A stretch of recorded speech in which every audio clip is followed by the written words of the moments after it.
season started last week here in Wisconsin, and one of the things that is super common with players coming in after the season started is a lot of them are unhappy with where they've been placed on their team. You know, a lot of freshmen think they should be on JV. They're upset at sophomores who didn't get bumped up to varsity, and you really have to keep in mind, like, although you might have those goals of playing up, you know, whether it's JV as a freshman or you know, being on varsity as a sophomore or a freshman, what's really important is that you're playing at a level that's best for you. It's not going to do you any good to get bumped up and then not play, or get bumped up when you're not ready and you're going to struggle. So you really got to lock in on, you know, are you at a level where you should be? And if you're not, or if you don't think you are, it doesn't change the fact that that's where you are. So, you know, feeling bad for yourself, pouting, complaining, none of that is going to help you play well where you are or give you the opportunity to possibly get bumped up. So you really got to make sure that you're focused in on the things that you control. The attitude, your mindset when you go into practice every single day, and then the work that you're putting in, you know, each and every day, whether that's in practice or outside of practice. That's really all you can do. You just got to lock in on where you're at and make the best of the opportunity that you have. Another thing that goes along with that is everybody's excited right now. The season just started. Everybody's hopeful that they're going to get minutes, that they're going to be a starter. And the reality is there's not minutes for everybody. And if you're in a situation where you're not really playing once games start, you've got to be self-motivated enough to find time to put work in. If you play 2 games a week and you practice 3 times a week, but you don't play in those games, you're only doing something 3 times a week. And that's not enough to obviously get better. It's not even enough to maintain where you're at. And if you're not playing, you need to get better. If you look at NBA guys, even college guys that aren't getting regular minutes, they're lifting weights, they're getting workouts in, they're getting on the treadmill on game day. So they're continuing to improve so that if they do get the opportunity, they're ready. If you're not playing and you don't play for the first 2 months of the season and then somebody goes down with an injury and you haven't done anything, you're not going to be ready.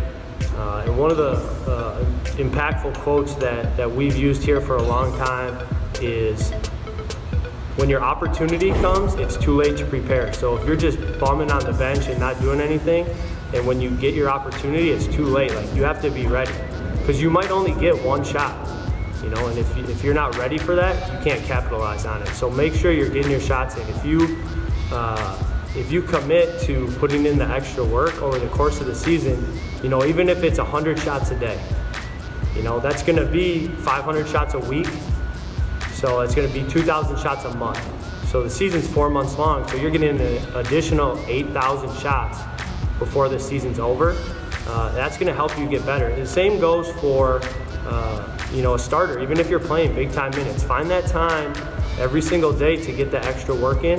That's going to pay off for you at the end of the season. That's one of the things that Bronson Koenig did last year, was stay after practice and get, it was like 100 makes and like 5 to 10 minutes of extra ball handling every single day. And at the end of the season, he said his shot felt better than it had all year. And he was shooting the ball better than he had all year. And it's just because of the extra work that he put in that just adds up over time. You're not going to see a change in a couple weeks. You got to be persistent. You got to stay motivated and have that long-term vision in your head while you're putting in the work. At every point in your career, like, you're gonna come across those situations. When I was a junior in high school, I wasn't playing very much. It was the beginning of the year, and I was upset about it. I thought I should have been playing. My body language was bad. I would sit on the bench, hunched over during games, and it got to the point that my dad called me out one morning at breakfast and said, you know, I don't ever want to see you acting like that again. And if you can't handle not playing, then you need to quit, because it's embarrassing. And obviously I got pissed and, you know, started blaming the coach. I should be playing. I'm better than this guy. I'm better than that guy. And he was just like, well, I don't see you going to the gym anymore. If you're not getting in extra work, you're not going to the park. And it was really kind of an aha moment for me where I was like, he's right. Like, it's something that you have to take ownership in as a player, right? You've got to take the opportunity and make the opportunity and time to get yourself better outside of what the team is doing. If you're only doing stuff in practice, how are you going to get better than the guys that you're practicing against?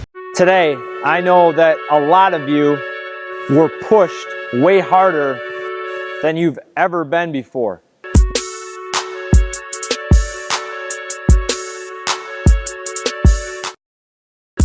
You gotta work smart. Anybody can go through a drill and go really hard. If you don't have the technique down, you're not gonna improve. You gotta work consistently. Anybody can work hard once in a while. Anybody can come to a camp once in a while. Anybody can work hard when they feel like it. Okay, so you gotta work outside your comfort zone, mentally and physically. Number 2, you gotta work smart. And number 3, you gotta do it consistently. So don't fool yourself by thinking that you're working hard if you're not doing all 3 of those things.